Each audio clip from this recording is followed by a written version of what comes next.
мэндийг эмч одоо хоёр байна. Өнөөдөр та бүхэнтэйгээ чээж хорслол буюу улаан хоолойн сөөлгөө өвчний талаар ярилцсанаа. Рефлюкс эзофагит буюу улаан хоолой сөөлгөө өвчин нь чээж хорслолтын шинж тэмдгээр илэрдэг. Энэхүү шинж тэмдэг нь тохиолдлын хувьд тийм цөөн биш, маш элбэг тохиолддог. Эдгээр шинж тэмдгүүд нь хэдэн минут, бүр цаашлаад хэдэн цаг, хэдэн хоногч үргэлжлэж болдог. Яагаад энэ шинж тэмдгүүд илэрж байна вэ гэдэг талаар би одоо тайлбарлая. За бидний идэж байгаа хүнсний бүтээгдэхүүн ам, улаан хоолойгоор дамжаад ходоодонд ордог. Ходоодонд бол эхний боловсруулалт буюу ходоодны хүчлэр эхний боловсруулалт явагдаад нарийн гис рүү шилжиж цаашдынхаа боловсруулалтыг хийгээд явна. Ходоод улаан хоолой хоёрын уулзвар хэсэгт спиктер буюу хумигч булчин байдаг.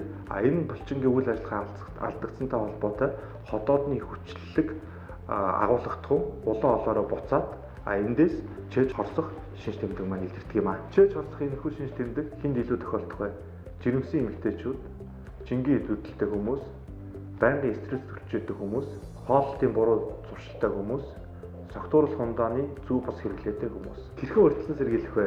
Хоолны буруу дадал зуршлаа засах, хүнд шарсан хайрсан хүнсний бүтээгдэхүүнүүдээс татгалзах, хүнсэндээ шингэн зүйлийг түлхүү хэрэглэх, шүлтлэг усыг түлхүү хэрэглэх, стрессэр хүчин зүйл байдаг бол түүнээсээ холдох, согтууруулах ундааны хэрэглээгээ зүй зохистой болгох.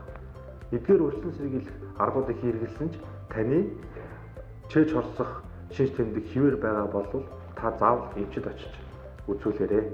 Чээж хорслолтын шинж тэмдгийг тоохгүй явснаар улаан хоолой нарийсэл, улаан хоолой шархлаа, цаашлаад бүр хүнд өвчнөр өвдөх магадлал байдаг юм шүү. Дараагийн зөвлөгөөгөөр уулзцгаая.